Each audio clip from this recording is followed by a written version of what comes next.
Hey guys, welcome you all on my YouTube channel. चलिए guys, हम लोग कर रहे थे क्लास 12 बायोलॉजी का पहला चैप्टर जिसका नाम है रिप्रोडक्शन इन लिविंग ऑर्गेनिज्म। अब तक हम लोग एसेक्सुअल रिप्रोडक्शन को कंप्लीट कर चुके हैं। आज हम लोग इस वीडियो में सेक्सुअल रिप्रोडक्शन को कंप्लीट करेंगे। सेक्सुअल रिप्रोडक्शन समझने से पहले आप अगर इस स्लाइड को समझ जाते हैं तो पूरा सेक्सुअल रिप्रोडक्शन आराम से समझ में आएगा। सबसे पहले याद रखना है कि सेक्सुअल रिप्रोडक्शन में 2 अपोजिट सेक्स सेल का जरूरत होता है, एक मेल एक फीमेल। मेल पार्ट से मेल हार्मोन आएगा जिसको स्पर्म कहते हैं, फीमेल पार्ट से फीमेल हार्मोन आएगा जिसको ओवम कहते हैं। स्पर्म को मेल गैमीट, ओवम को फीमेल गैमीट भी कहते हैं। और ये सारा का सारा स्पर्म या ओवम दोनों का दोनों हैप्लॉइड होता है। हैप्लॉइड का मतलब ये पेयर में नहीं होता, जोड़ा नहीं होता, अकेला होता है, एन के फॉर्म का, है ना। जैसे कि आप सुनेंगे इंसानों में 46 क्रोमोसोम्स होता है, तो ये पेयर में नहीं होता, 46 एन के रूप में होता है, हाइप्लॉइड होता है। अगर आप जोड़ा में बात करें पेयर में तो 23 पेयर होता है जो कि डाइप्लॉइड होता है, 2n के फॉर्म का होता है। स्पर्म और ओवम के मिलने की प्रक्रिया को फर्टिलाइजेशन कहते हैं। The process of fusion of sperm with ovum is known as fertilisation. तो दोनों जब मिलेंगे तो इस प्रक्रिया को फर्टिलाइजेशन कहते हैं। और फर्टिलाइजेशन के बाद जो बनता है उसको बोलते हैं जाइगोट। यानी इसका एन, एक तो मेल का एन एक फीमेल का एन, दोनों एल और एन मिल के बनेगा 2n जो कि डाइप्लॉइड। ये हैप्लॉइड था स्पर्म, ओवम भी हैप्लॉइड था, लेकिन जो जाइगोट बना वो डाइप्लॉइड है। यहाँ पे आप देख सकते हैं ये है फीमेल का ओवम और यहाँ पे स्पर्म जो है वो फ्यूज करने का कोशिश कर रहा है, फर्टिलाइज करने का कोशिश कर रहा है। जब स्पर्म ओवम में घुस जाएगा तो फर्टिलाइजेशन पूरा हो जाएगा और यहाँ पे आप देखेंगे जाइगोट का बनेगा। यहाँ पे दो आपको दिख रहा होगा, 2 सेल, एक सेल तो एन जो कि मेल की तरफ से आया, एक एन जो है फीमेल की तरफ से, इसलिए ये डाइप्लॉइड हो गया 2n।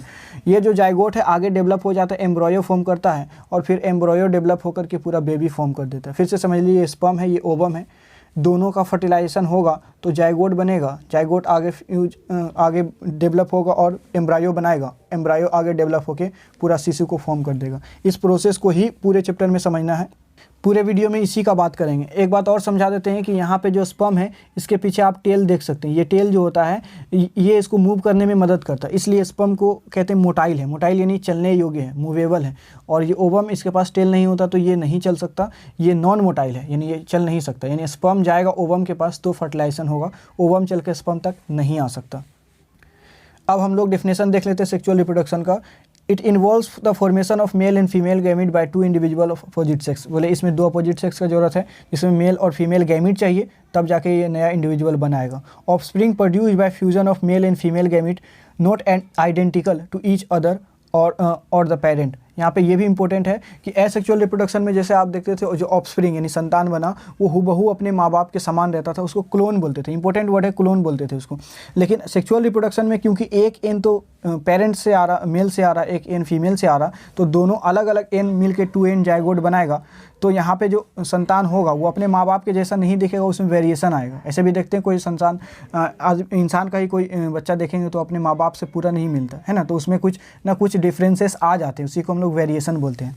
All sexually reproducing organism share similar pattern of reproduction. वही बात है, अभी अगर आप इंसानों में देखते हैं रिप्रोडक्शन कैसा होता है तो सेम प्रोसेस हर एक ऑर्गेनिज्म में है कि स्पर्म होगा, ओवम होगा, एक मेल गैमीट होगा, एक फीमेल गैमीट होगा, दोनों मिलके क्या करेगा, फर्टिलाइजेशन करके जाइगोट बनाएगा, फिर एम्ब्रॉयो बनाएगा, फिर बेबी फॉर्म कर देगा। ये आप इंसानों में अगर समझ गए तो हर एक जीव में, हर एक ऑर्गेनिज्म में सेम ही पैटर्न होता है। अब आई थिंक आप समझ चुके हैं सेक्सुअल रिप्रोडक्शन क्या है, जिसमें 2 अपोजिट सेक्स सेल भाग लेते हैं, एक मेल एक फीमेल। उसका जो संतान होगा वो अपने माँ बाप के जैसा नहीं होगा, थोड़ा डिफरेंट होगा। अब देखते हैं हम इसमें different phases in sexual reproduction. Sexual reproduction में अलग अलग फेज आता है, यानी कि आप पहला फेज देखेंगे जब कोई संतान यहाँ पे उत्पन्न हुआ तो इसका ये जो फेज़ है ये कहलाता है, इसका आप समझ सकते हैं जुवेनाइल फेज़ है, ये किशोरावस्था। इस समय ये रिप्रोडक्शन नहीं कर सकता है, लेकिन अब से लेकर के अपने जन्म से लेकर के उस समय तक जब तक ये रिप्रोडक्शन करने के लायक नहीं हो जाता तब तक के फेज़ को हम लोग कहते हैं जुवेनाइल फेज़। तो पहला फेज़ क्या हो गया, जुवेनाइल फेज़। जुवेनाइल फेज़ क्या है, the period between the birth and sexual maturity. जन्म से लेके कोई भी संतान जब तक सेक्सुअली मैच्योर नहीं हो जाता, उस पीरियड को हम लोग कहते हैं juvenile phase. In plants it is known as vegetative phase. अगर पेड़ पौधों में बात करें प्लांट्स में तो यही जुवेनाइल फेज़ जो है वो वेजिटेटिव फेज़ कहलाता है। The end of juvenile phase या वेजिटेटिव फेज़ वो होता है beginning phase of the reproductive phase.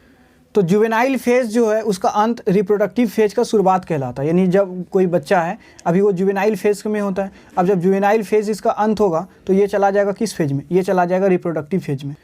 अब दूसरा फेज जो है वो रिप्रोडक्टिव फेज ही है, यानी अब कोई संतान, कोई बच्चे हैं वो बड़े हो चुके हैं, अब वो रिप्रोडक्शन करने के लिए रेडी हो चुके हैं। उस फेज को हम लोग बोलते हैं रिप्रोडक्टिव फेज, जब वो खुद रिप्रोडक्शन करने के लायक हो गए। Some plants some plants so flowering in particular season and some other plants in all season. कुछ ऐसे प्लांट्स होते हैं जो सिर्फ किसी खास मौसम में ही अपने फ्लावर को शो करते हैं, फ्लावर खिलते हैं उसमें, और कुछ प्लांट तो ऐसे हैं जो सभी सीजन में खिलते हैं। इसमें से कुछ प्लांट तो आपको बताते हैं, जैसे कि बेम्बू स्पेसीज़ का जो फ्लावर है पूरे लाइफ टाइम में सिर्फ एक बार फ्लावरिंग दिख रहा था, एक बार फ्लावर इसमें आता है 100 से 150 साल में एक बार। ये देखिए एक बेम्बू स्पीसीज ट्री है जिसमें जो फ्लावर लगा है, यानी ये जो फल आया है, ये 100 से 150 साल में एक बार आता है, पूरा लाइफ टाइम में बोल सकते हैं कि एक बार आता है। और यहाँ पे एक है नीला कुरंजी, ये जो फ्लावर है ये 12 साल में एक बार खिलता है, सिर्फ 12 ईयर्स में एक बार खिलता है। ये आप देख सकते हैं। उसके बाद इसमें दिया गया रिप्रोडक्टिव फेज में कि द फीमेल प्लेसेंटल एनिमल जो है exhibit cyclic change in activities of ovaries and accessory gland as well as hormones during this reproductive phase. इसमें हमको बता देते हैं सिर्फ फीमेल में यहाँ लिखा है, मेल में भी सेम है, मेल हो या फीमेल हो, उसका जो रिप्रोडक्टिव फेज होता है उसमें एक टाइम आता है जिसको हम लोग कहते हैं पुबर्टी। ये जो एज होता है ना पुबर्टी कहलाता है। ये पुबर्टी वो एज है जिस समय मेल और फीमेल में दोनों के बॉडी में इंटरनल और एक्सटर्नल चेंज देखने को मिलता है। एक्सटर्नल चेंज क्या देखने को मिलता है, जो मेल होगा उसके आप देखेंगे कि बड़े होने के लक्षण उसमें दिखने लगेंगे कि वो बड़े हो गए हैं, छाती पे उसके बाल आने लगेंगे, गले पे आप देखेंगे कि गला भारी होने लगा है, मूंछ दाढ़ी आने लगा है, और फीमेल के प्रति अट्रैक्ट होने लगे। सेम फीमेल भी मेल के प्रति अट्रैक्ट होने लगते हैं, उनका भी ब्रेस्ट में आप देखेंगे डेवलपमेंट होने लगता है। और इंटरनल चेंज बोलेंगे तो मेल में कह सकते हैं कि हार्मोन्स सीक्रेट होने लगता है, मेल में जो हार्मोन्स होता है वो सीक्रेट होने लगता है, और फीमेल में भी हार्मोन सीक्रेट होने लगता है। मेल में एक हार्मोन होता है टेस्टोस्टेरोन, और फीमेल में होता है प्रोजेस्टेरोन और एस्ट्रोनोजन। ये फीमेल हार्मोन होता है जिसके कारण ये चेंज देखने को मिलता है। तो उस समय देखेंगे कि उसका पीरियड शुरू हो जाता है, फीमेल्स में पीरियड आना शुरू हो जाता है, उसको मेंस्ट्रुअल साइकिल बोलते हैं। आगे देखेंगे हम लोग। आगे है तो पुबर्टी एज में 2 पीरियड इंपॉर्टेंट है। एक होता है मेंस्ट्रुअल साइकिल। आप अगर देखेंगे फीमेल में, तो फीमेल में मेंस्ट्रुअल साइकिल जो होता है वो 28 डेज़ का ये पीरियड होता है, 28 डेज़ का। तो देख लेते हैं मेंस्ट्रुअल साइकिल और स्ट्रेस साइकिल क्या है। मेंस्ट्रुअल साइकिल जो होता है वो प्राइमेट्स में पाया जाता है। प्राइमेट्स उसको बोलते हैं जो कि इंसानों से मेल करता है, जैसे कि मंकी, एप्स और ह्यूमन बींग्स, ये सब प्राइमेट्स लिविंग ऑर्गेनिज्म है, ये सब इनमें मेंस्ट्रुअल पाया जाता है। स्ट्रेस साइकिल कहाँ पाया जाता है, तो नॉन प्राइमेट ऑर्गेनिज्म जो भी होता है, जैसे काउ, सीप, रैट, डियर, डॉग, टाइगर, इन सब में स्ट्रेस साइकिल पाया जाता है। अच्छा, मेंस्ट्रुअल साइकिल जो होता है वो 3 फेज में बटा होता है, जिसमें से फर्स्ट वीक जो उसका होता है वो होता है मेंस्ट्रुअल, सेकेंड और थर्ड वीक कहलाता है प्रोलिफेरेटिव फेज, और लास्ट वीक कहलाता है सेक्रेटरी फेज। सेक्रेटरी फेज इसको इसीलिए बोलते हैं क्योंकि आप देखेंगे कि 28 डेज़ का जो पीरियड है उसमें फर्स्ट वीक में तो ये ओवेरी में ओवम बनना शुरू होगा, ठीक है। उसके बाद जो सेकेंड और थर्ड वीक है वो यहाँ पे फेलोपियन ट्यूब में ये ओवम आकर के वेट करेगा स्पर्म का। अगर स्पर्म आ गया तो वो फीमेल जो है प्रेग्नेंट होगी, नहीं हुआ तो यहाँ पे ये एक एंडोमेट्रियम का वॉल बनाना शुरू कर देता है। दरअसल बात ऐसा है कि महिलाएं जो है वो माँ बनने की तैयारी शुरू कर देती हैं, तो ये जो वॉल है वो उसी लिए वो बनाने लगता है। लेकिन क्योंकि स्पर्म आया नहीं, ओवम आया नहीं, तो स्पर्म और ओवम का फर्टिलाइजेशन हुआ नहीं तो संतान नहीं बनेगा, जिसके कारण ये वॉल जो है एंडोमेट्रियम का लास्ट वीक में ये टूटने लगता है और यहाँ से ब्लड सिक्रीट होने लगता है। इसीलिए लास्ट वीक को हम लोग क्या बोले, सिक्रेटरी फेज बोले। तो लास्ट वीक को कहते हैं हम लोग सिक्रेटरी फेज। और अगर आप यही नॉन प्राइमेट्स में देखेंगे तो ये पीरियड 28 दिन का नहीं होता, बहुत कम समय के लिए होता है। अगर गाय में आप बात करते तो वो सिर्फ 1 दिन के लिए होगा, 12 से 24 घंटा के लिए स्ट्रेस साइकिल में, ठीक है। थर्ड है blood flows in the last few days of the cycle. आप देखेंगे लास्ट वीक में फीमेल में ब्लड्स फ्लो होता है। और क्या, ये ब्रोकन एंडोमेट्रियम की वॉल होता है, ये ब्लड के रूप में बाहर होगा। लेकिन अगर आप नॉन प्राइमेट्स में देखेंगे गाय वगैरह में, तो ब्लड जो होता है डज नॉट फ्लो, ये बहता नहीं है, बल्कि ये ऑब्जॉर्ब कर लिया जाता है। एंडोमेट्रियम का जो वॉल है ये रीऑब्जॉर्ब कर लिया जाता है, उसी के शरीर में ऑब्जॉर्ब कर लिया जाता है। फिर से यहाँ पे समझ लीजिए कुछ इंपॉर्टेंट पॉइंट डिस्कस कर रहे हैं। ये फीमेल का देखिए फीमेल रिप्रोडक्टिव सिस्टम है, ये पूरा का पूरा फीमेल रिप्रोडक्टिव सिस्टम है। यहाँ पे आप जो देख रहे ओवेरी, ये यहाँ पे ओवम का निर्माण होता है। ओवम जो कि स्पर्म के साथ फ्यूज करके फर्टिलाइजेशन करेगा।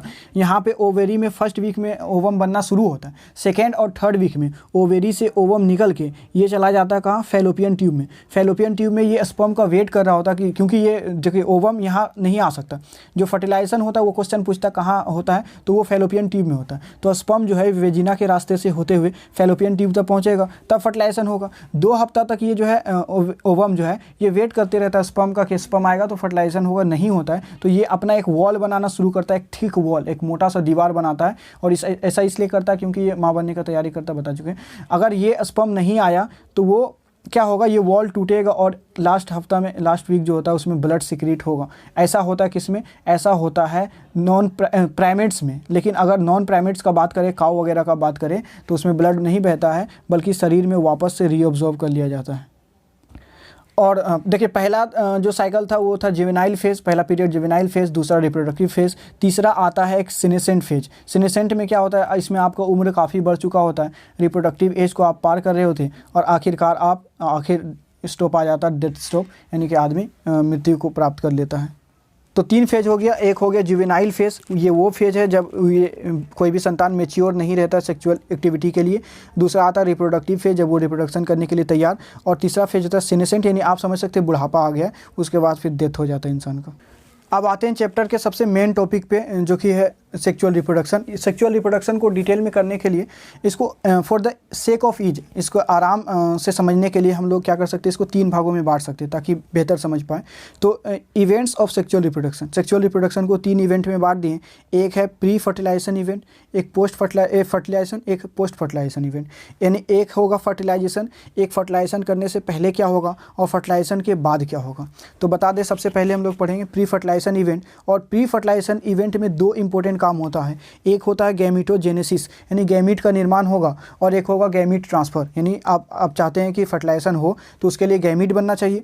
गैमीट मतलब मेल में मेल गैमीट बनेगा स्पर्म, फीमेल में फीमेल गैमीट बनेगा ओवम। स्पर्म और ओवम मिलेगा तो उसको फर्टिलाइजेशन बोलेंगे। लेकिन सबसे पहला बात, ये गैमीट निर्माण तो पहले गैमीट का निर्माण होगा और दूसरा काम होगा गैमीट का ट्रांसफ़र। तो प्री फर्टिलाइजेशन इवेंट में मेनली हम लोग 2 टॉपिक को पढ़ेंगे। पहला टॉपिक है गैमीटोजेनेसिस, गैमीट का बनना, और दूसरा है गैमीट का ट्रांसफ़र। तो जहाँ पे भी एक बात बता दें, जहाँ पे भी जेनेसिस वर्ड लग जाए ना, इसका मतलब होता है फॉर्मेशन, उस चीज़ का निर्माण। अगर बोल रहे गैमीटोजेनेसिस तो गैमीट का निर्माण, अगर बोल रहे एम्ब्रायोजेनेसिस तो एम्ब्रायो का निर्माण। ठीक है, तो गैमीटोजेनेसिस क्या, is the process of formation of male and female gamete. Male और फीमेल गैमीट बनने का प्रक्रिया ही कहलाता है गैमीटोजेनेसिस। गैमीट्स जो होता है वो हैप्लॉइड होता है। इंपॉर्टेंट नोट है, पीछे बता दिए थे उस स्लाइड में। हैप्लॉइड सेल होता है विच में भी सिमिलर और डिसिमिलर इन स्ट्रक्चर। इसका स्ट्रक्चर सिमिलर भी हो सकता है, अलग भी हो सकता है। जैसे आप देखें यहाँ पे, ये मेल गैमीट, ये फीमेल गैमीट, दोनों एकदम सेम है। दोनों अगर सेम है तो इसको बोलते हैं आइसो गैमीट्स। और ये देखिए फीमेल गैमीट, ये मेल गैमीट, ये दोनों अगर अलग अलग है तो इसको बोलते हैं हेट्रो गैमीट्स। तो आइसोगैमीट्स, हेट्रोगैमीट्स, ये 2 तरह का गैमीट्स पाया जाता है। तो इसका स्ट्रक्चर डिफरेंट हो सकता है। एल्गे का बात करें तो बोथ गैमीट्स आर सिमिलर। अगर एल्गे में आप बात करें, दोनों सिमिलर होगा, जिसको हम लोग बोलते हैं होमोगैमीट्स या आइसोगैमीट्स। यहाँ पे एग्जांपल दे सकते हैं होमोगैमीट्स। आइसोगैमीट का मतलब स्ट्रक्चर सेम होगा। और हायर ऑर्गेनिज्म में बात करें, जितना भी लगभग ऑर्गेनिज्म आप देखते हैं, बिल्ली, गधा, कुत्ता, घोड़ा, बकरी, हर एक में ये सेक्सुअली जब भी भाग लेता है, 2 मोर्फोलॉजिकल डिस्टिंक्ट गैमीट, 2 अलग अलग गैमीट होता है, जिसको हेट्रोगैमीट्स भी हम लोग बोलते हैं। मेल में ये हेट्रोगैमीट जो है वो कहलाता है एंथरोजोइड या स्पर्म कहते हैं इसको, और फीमेल में ओवम या एग कहते हैं। तो यहाँ पे मेल में ये देखिए, फीमेल में ओवम या एग कहेंगे, और मेल में जो है वो स्पर्म कहेंगे या एंथरोजोइड कहेंगे। ठीक है, मेल और फीमेल गैमीट आपको समझ में आ गया होगा। और प्री फर्टिलाइजेशन में पहला गैमीटोजेनेसिस और दूसरा जो है वो गैमीट ट्रांसफ़र है। अब उसी को, गैमीट ट्रांसफ़र से पहले छोटा छोटा इन्फॉर्मेशन है कुछ, इसको भी अगर आप देख लेंगे तो इम्पोर्टेंट नोट है, ये एनसीईआरटी में दिया गया कि ऐसे animal which possess both male and female reproductive organ in same individual is called bisexual, और इसको कह सकते हैं हम लोग हेर्मोफ्रोडाइट्स। ठीक है, तो आपको 2 वर्ड को लेके चलना है। ये बोर्ड एग्जाम में आता है और नीट में भी आता है, ऑब्जेक्टिव टाइप का। और बोर्ड एग्जाम में तो आपको आर्टिकल इसमें लिखना पड़ेगा। एक क्वेश्चन आता है, बाइसेक्सुअल और यूनिसेक्सुअल में क्या डिफरेंस है। तो देखिए, बाइसेक्सुअल वो है जिसमें स्पर्म और ओवम, यानी मेल गैमीट फीमेल गैमीट, दोनों का दोनों एक ही ऑर्गेनिज्म में देखने को मिलेगा। और यूनिसेक्सुअल वो है जिसमें मेल गैमीट अलग मिलेगा और फीमेल गैमीट अलग मिलेगा। यानी अगर इंसान में लेते हैं, ह्यूमन में बात करते हैं, तो ह्यूमन यूनिसेक्सुअल का एग्जाम्पल है। यानी इंसान में आप देखेंगे कि जो मेल पार्ट होता है उसके पास मेल गैमीट होता है, और जो फीमेल होती है उसके पास फीमेल गैमीट होता है, दोनों अलग अलग होता है। लेकिन बाइसेक्सुअल क्या है, जिसमें ऐसा ऑर्गेनिज्म जिसके पास दोनों, जैसे अर्थवोम आप ले सकते हैं, अर्थवोम ये रहा, इसके पास जो है ये मेल गैमीट भी होता है, फीमेल गैमीट भी होता है, इसलिए ये अकेला रिप्रोडक्शन करने के लिए योग्य होता है, ये उतना एलिजिबल होता है कि अकेला रिप्रोडक्शन कर सकता है। एग्जाम्पल इंपॉर्टेंट है, एग्जाम्पल याद रखेंगे, अर्थवोम, स्पंज याद रखेंगे, और टैपवोम भी उसी तरह से। स्नेल भी देखिए, स्नेल जो है वो बाइसेक्सुअल है। स्नेल जो है इसमें मेल गैमीट भी पाया जाता है, फीमेल गैमीट गैमीट भी सिर्फ एक ही स्नेल में पाया जाता है, खुद से रिप्रोडक्शन कर सकता है। स्टारफिश खुद से रिप्रोडक्शन कर सकता है, लेकिन यूनिसेक्सुअल वो है जैसे कॉकरोच, इंसान, बकरी, गाय जो भी है, आप यूनिसेक्सुअल का एग्जांपल ले सकते हैं। इसमें मेल अलग होते हैं, फीमेल अलग होते हैं, दो अलग अलग पार्ट होते हैं। गैमिट्स जो होता है वो हमेशा हैप्लॉइड होता है, ये बात भी आपको याद रखना है, ठीक है। ऑल्दो ऑर्गेनिजम्स में भी हैप्लॉइड और डिप्लॉइड, जो ऑर्गेनिज्म इसके बाद बनेगा है ना, जाइगोट बनेगा, वो हैप्लॉइड डिप्लॉइड कुछ भी हो सकता है। डिप्लॉइड मतलब इंसानों में बोलेंगे तो जाइगोट तो हमेशा डिप्लॉइड ही होता है। ये डिवीज़न होता है इसका, माइटोटिक डिवीज़न होता है, ये भी याद रखना है। उसके अलावा जो डायप्लॉइड ऑर्गेनिज्म का गैमीट होता है या मदर सेल होता है उसको हम लोग मियोसाइट भी कहते हैं, ये भी याद रखना है।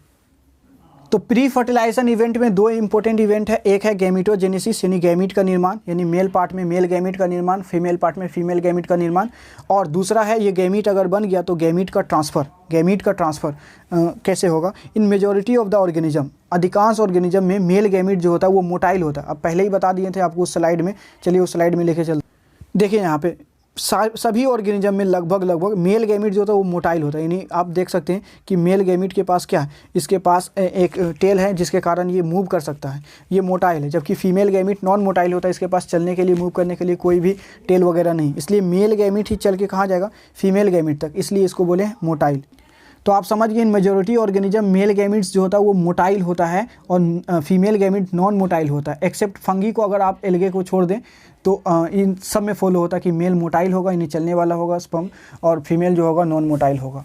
अब दूसरा इंपॉर्टेंट जो टाइम पीरियड है वो है फर्टिलाइजेशन, मतलब 3 इवेंट पढ़ना है, प्री फर्टिलाइजेशन, दूसरा फर्टिलाइजेशन। फर्टिलाइजेशन पहले ही बता चुके हैं, स्पर्म और ओवम जब मिलेगा उसको फर्टिलाइजेशन कहते हैं, इसको सिनगेमी के नाम से भी जानते हैं। The fusion of male and female gamete is called fertilisation और it results the formation of diploid. ये देखिए इसमें जो मेल गैमीट आएगा वो एन के रूप में होगा स्पर्म, फीमेल गैमीट भी एन के रूप में होगा, लेकिन दोनों मिल जाएगा तो डायप्लॉइड यानी 2n का जाइगोट बनाएगा।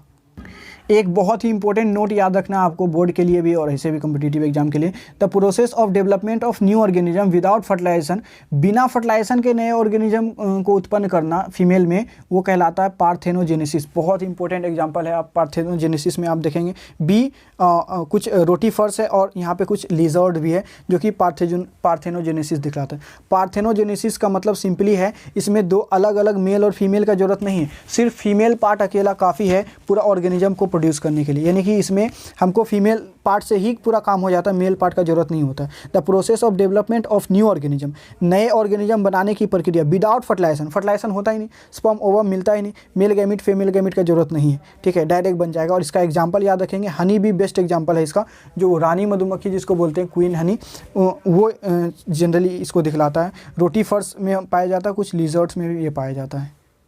अब जब फर्टिलाइजेशन पढ़ रहे हैं तो फर्टिलाइजेशन पे एक बहुत ही ज़्यादा इंपॉर्टेंट क्वेश्चन उठता है, आपको ये आर्टिकल याद रखना है और सेम एग्जाम में लिखना है। 2 तरह का फर्टिलाइजेशन होता है, एक एक्सटर्नल फर्टिलाइजेशन, एक इंटरनल। जैसे नाम से ही क्लियर है, एक्सटर्नल मतलब बाहरी, इंटरनल मतलब आंतरिक। तो कुछ ऐसे भी ऑर्गेनिज्म हैं जिसमें एक्सटर्नल फर्टिलाइजेशन होता है, यानी फर्टिलाइजेशन की क्रिया यानी मेल गैमीट और फीमेल गैमीट जो है वो बॉडी के अंदर नहीं मिलता, बॉडी के बाहर।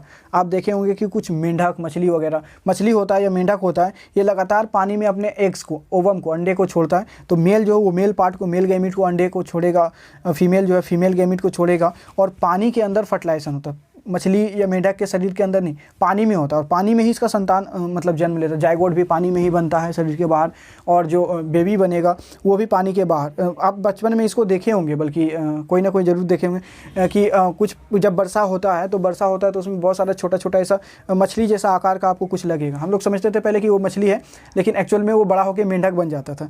तो वो जो था वो पानी में हो गया था, वो किसके कारण हुआ था, फर्टिलाइजेशन के कारण हुआ था। तो एक्सटर्नल फर्टिलाइजेशन क्या है, सिनगेमी यानी fertilisation occurs outside the body of organism, और बाहर होता है, और large number of gametes are released in the surrounding medium. Large number of gamete छोड़ दिया जाता है, लगातार तेजी से गैमीट निकालते जाता है, छोड़ते जाता है। तो मेल गैमीट फीमेल गैमीट अगर पानी में तेजी से छूट रहा है और जहाँ पे दोनों टकराएंगे तो फर्टिलाइजेशन हो जाएगा, इसको बोलेंगे। बाहर हो रहा तो एक्सटर्नल फर्टिलाइजेशन। ये होता है मछली में, कुछ एम्फीबियंस में, मतलब उभयचर प्राणी इसको बोलते हैं हिंदी में। एम्फीबियंस का मतलब जैसे कि मेंढक आप ले सकते हैं, एम्फीबियंस उसको बोलते हैं जो पानी में भी रह सकता है, ज़मीन पर भी रह सकता है। इंटरनल फर्टिलाइजेशन में आप इंसानों को ले सकते हैं, पक्षियों को ले सकते हैं, और नॉर्मली इंटरनल फर्टिलाइजेशन ही होता है, यानी संतान जो है वो कहाँ पे जन्म लेगा, वो पेट में ही पलता है और अंदर ही सारा प्रक्रिया होता है, वो इंटरनल फर्टिलाइजेशन है। लेकिन आप देखेंगे एक्सटर्नल फर्टिलाइजेशन में तो सब पानी में होता है या शरीर के बाहर होता है। तो इंटरनल फर्टिलाइजेशन क्या होता है, सिनगेमी अकर, सिनगेमी मतलब फर्टिलाइजेशन जो होता है inside the body of the organism, और बहुत सारे numbers of ova produced are less but large number of male gametes are released and the travel towards the ovum. यहाँ पे कहने का क्या मतलब, आप फीमेल के एग्जांपल से इसको समझ सकते हैं। फीमेल के एग्जांपल में आप समझे कि ये ओवेरी है, यहाँ पे ओवम बनेगा, ओवम जो बनेगा वो कम ही मात्रा में बनेगा, लेकिन ये फेलोपियन ट्यूब में आएगा। अब फेलोपियन ट्यूब में जब अब वेजिना के रास्ते से स्पर्म जो होगा वो मतलब लाखों की संख्या में आएगा। आप ऐसा समझ सकते हैं कि जिस समय जब युद्ध लड़ने के लिए जाता है, तो युद्ध लड़ने के लिए जब जाता है तो बहुत सारे लाखों सैनिक जाता है, लेकिन जीतता उसमें राजा है ना। तो यहाँ पे स्पर्म तो जाएगा लाखों, लेकिन जीतेगा कौन, जीतेगा वही जो पहले ओवम से मिलेगा और फर्टिलाइजेशन कर देगा। यानी जाएगा तो लाखों स्पर्म, लेकिन फर्टिलाइजेशन करेगा कौन, सिर्फ एक स्पर्म फर्टिलाइजेशन करेगा एक ओवम के साथ मिलकर के। बाकी सारा ओवा जो है उस समय ख़राब हो जाएगा जब फर्टिलाइजेशन होगा तो, और फीमेल प्रेग्नेंट हो जाएगी। तो ये जो प्रक्रिया चल रहा है, ये प्रोसेस जो है ये इंटरनल फर्टिलाइजेशन का है। तो इंटरनल फर्टिलाइजेशन कहाँ पाया जाता है, मैमल्स में पाया जाता है, बर्ड्स में पाया जाता है, मैमल्स में और बर्ड्स में पाया जाता है इंटरनल फर्टिलाइजेशन। आगे हम लोग देख लेते हैं, फर्टिलाइजेशन हो गया, और तीसरा इंपॉर्टेंट पीरियड जो पोस्ट फर्टिलाइजेशन इवेंट, यानी फर्टिलाइजेशन से पहले क्या हुआ था, गैमीट बना था, गैमीट का ट्रांसफर। फर्टिलाइजेशन में क्या हुआ, दोनों गैमीट आपस में मिला और जाइगोट बनाया। पोस्ट फर्टिलाइजेशन में क्या होता है, मतलब फर्टिलाइजेशन हो गया, अब जाइगोट बनना। पोस्ट फर्टिलाइजेशन में क्या होगा, event in the sexual reproduction after zygote, zygote बनने के बाद क्या होता है, जाइगोट जो होता है वो बड़ा ही इंपॉर्टेंट भूमिका निभाता है, इंश्योर्स कर देता है स्पीसीज़ में, जो कि जनरेशन टू जनरेशन बढ़ते चला जाता है। अब आगे बता रहा है, every sexual reproducing organism include human being, वो उसका जो लाइफ स्पान होता है, लाइफ जो होता है वो एक सिंगल सेल के रूप में, जाइगोट के रूप में कभी ना कभी तो रहता है। इस स्टेटमेंट को ज़रा आप बढ़िया से समझ ले कि हर एक सिंगल ऑर्गेनिज्म जो भी है, चाहे वो इंसान ही क्यों ना हो, उसका एक समय तो जीवन काल का एक ऐसा समय रहता है जब वो एक सिंगल सेल होता है, यानी जाइगोट होता है। आप जानते हैं आप एक इंसान है, और आप एक टाइम ज़रूर ऐसा था जब आप सिंगल सेल, कम से कम हाफ एन आवर के लिए हम लोग एक टाइम पे एक सिंगल सेल होते हैं, यूनिसेल्युलर ऑर्गेनिज्म। उसके बाद ये सेल जो है ये डिवीज़न होता है, और आज हम लोग ट्रिलियंस ऑफ सेल पाया जाता है एक इंसान के बॉडी में, बिलियन नहीं ट्रिलियन। लेकिन एक टाइम ऐसा आता है जब वो हाफ एन आवर के लिए सिंगल सेल होता है। तो यही बता रहा है कि चाहे कोई भी ऑर्गेनिज्म हो, उसका जीवन का एक ऐसा समय रहता है जब वो सिंगल सेल के रूप में होता है। और एक लास्ट टर्म समझना है, एम्ब्रायोजेनेसिस। अब ऐसे ही बता दिए थे, जेनेसिस मतलब होता है फॉर्मेशन, एम्ब्रायोजेनेसिस मतलब फॉर्मेशन ऑफ जेनेसिस, जेनेसिस का निर्माण। जाइगोट से जब जेनेसिस बनेगा, जाइगोट से जब एम्ब्रायो बनेगा, सॉरी जेनेसिस मतलब निर्माण, तो एम्ब्रायो जब बनेगा तो एम्ब्रायो का निर्माण ही क्या कर रहा है, एम्ब्रायोजेनेसिस। इसमें क्या होगा, जाइगोट जो होगा वो माइटोटिक डिवीज़न करेगा, और सेल डिवीज़न जो है नंबर ऑफ सेल्स ये इंक्रीज करते रहेगा और न्यू ऑर्गेनिज्म का फॉर्मेशन कर देता है। ये प्रोसेस आप पहले भी समझे हुए हैं। एक लास्ट क्वेश्चन इसमें हम लोग देख लेते हैं, और वो लास्ट क्वेश्चन है कि ओवीपेरस और वीवीपेरस में क्या डिफरेंस है। इंपॉर्टेंट क्वेश्चन है, तो ऐसे भी इंपॉर्टेंट क्वेश्चन कराया जाएगा इस वीडियो के बाद, लेकिन यहाँ पे आप समझ ले इंपॉर्टेंट दोनों, वीवीपोरस और ओवीपोरस। ओवीपोरस वीवीपोरस में क्या डिफरेंस है, डेवलपमेंट ऑफ जाइगोट, जाइगोट का डेवलपमेंट कहाँ होता है, अगर जाइगोट का डेवलपमेंट जो है वो बॉडी के बाहर हो, ऑर्गेनिज्म जो फर्टिलाइज्ड होता है उसके बॉडी के बाहर हो तो उसको बोलते हैं ओवीपेरस, और अगर जाइगोट का डेवलपमेंट बॉडी के अंदर हो तब उसको बोलते हैं वीवीपेरस। बोलेंगे ये क्या मतलब हुआ।